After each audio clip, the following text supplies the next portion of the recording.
तो इनके पिताजी बहुत उदास हुए। उन्होंने सोचा कि हम बच्चे को अपना जो है, हम तो इतनी सेना के इतने ऊंचे पद पर थे, अगर हमारा बच्चा पढ़े लिखेगा नहीं तो हम इसे कैसे आगे बढ़ाएंगे। वहाँ जो है, वहाँ इनका नाम नहीं लिखा जा रहा था। उस समय देश में अंग्रेजी हुकूमत थी। तो बाबा साहब ने एक अंग्रेज अफसर के पास गए और उनसे सिफारिश किया कि हमारे बच्चे का नाम नहीं लिखा जा रहा है। तो अंग्रेज अफसर के प्रयास से इनका नाम विद्यालय में लिखा गया।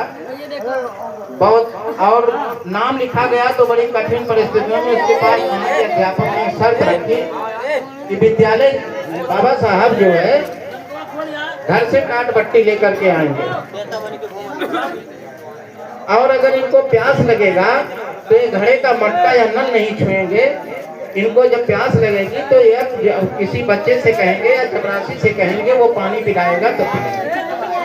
सारी शर्तों को बाबा साहब और उनके पिता ने कार्य किया और बाबा साहब जो है, बाबा साहब बड़ी लगन और मेहनत से पढ़ते रहे।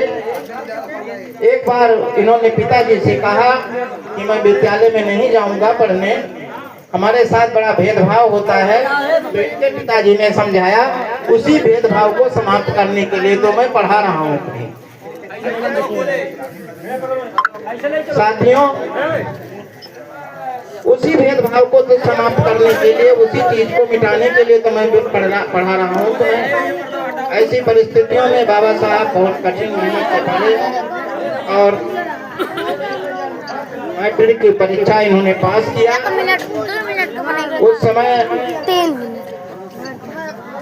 उस समय बड़ौदा नरेश सयाजी महाराज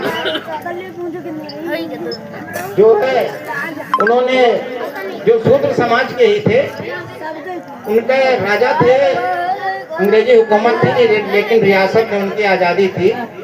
तो ऐसे समय में उनका एक प्रण था, एक वचन था कि मैं किसी शूद्र समाज के बच्चे को पढ़ा लिखा करके विदेश पढ़ा के लाऊं, और उनको एक ईमानदार और सच्चे कर्मचारी की भी जरूरत थी। तो उन्होंने ऐलान कर दिया चावला के मैदान में बड़ौदा नरेश ने कि अगर कोई मेधावी छात्र मिलता है तो हम उसे पढ़ने के लिए विदेश भेजते हैं।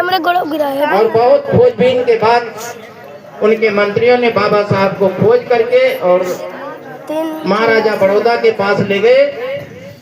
महाराजा बड़ौदा ने बाबा साहब से कहा कि तुम क्या विदेश पढ़ना चाहते हो, हम तुम्हें अपने खर्चे पर विदेश पढ़ाना चाहते हैं।